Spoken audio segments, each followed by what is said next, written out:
ভীষণ ক্ষুধার্ত আছি। উদরে শরীরে বৃত্তবোপে অনুভূত হতে থাকে প্রতিপলে সর্বগ্রাসী ক্ষুধা।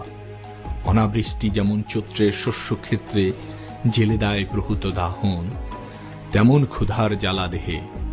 দুবেলা দুমুঠো পেলে মোটে নেই অন্য কোনো দাবি। অনেকে অনেক কিছু চেয়ে নিচ্ছে, সকলেই চায়। বাড়ি গাড়ি টাকা করি, কারো বা খ্যাতির লোভ আছে। আমার সামান্য দাবি, পুড়ে যাচ্ছে পেটের প্রান্তর, ভাত চাই।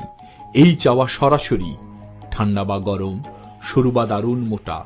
রেশনের লাল চাল হলে কোনো ক্ষতি নেই, মাটির শানকি ভর্তি ভাত চাই। দুবেলা দুমুঠো পেলে ছেড়ে দেব অন্য সব দাবি। অযৌক্তিক লোভ নেই, এমনকি নেই যৌন ক্ষুধা। চাইনি তো নাভির নিচে পড়া সারি সারির মালিক, যে চায় সে নিয়ে যাক, যাকে ইচ্ছা তাকে দিয়ে দাও। জেনে রাখো, আমার ওসবে কোনো প্রয়োজন নেই।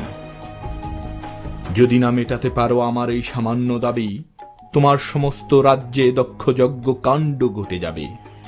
ক্ষুধার কাছে নেই ইষ্ঠানিষ্ট আইন কানুন। সম্মুখে যা কিছু পাবো খেয়ে যাব অবলীলাক্রমে। থাকবে না কিছু বাকি, চলে যাবে হাবাতের গ্রাসে। যদি বা দৈবাক সম্মুখে তোমাকে ধরো পেয়ে যাই, রাক্ষসে ক্ষুধার কাছে উপাদেয় উপাচার হবে। সর্বোপরি দেশগ্রাসী হলে সামান্য ভাতের ক্ষুধা ভয়াবহ পরিণতি নিয়ে আসে নিমন্ত্রণ করে।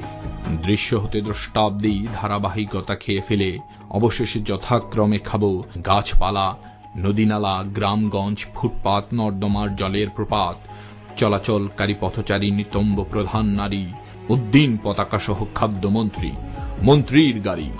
আমার ক্ষুধার কাছে কিছুই ফেলনা নয় আজ।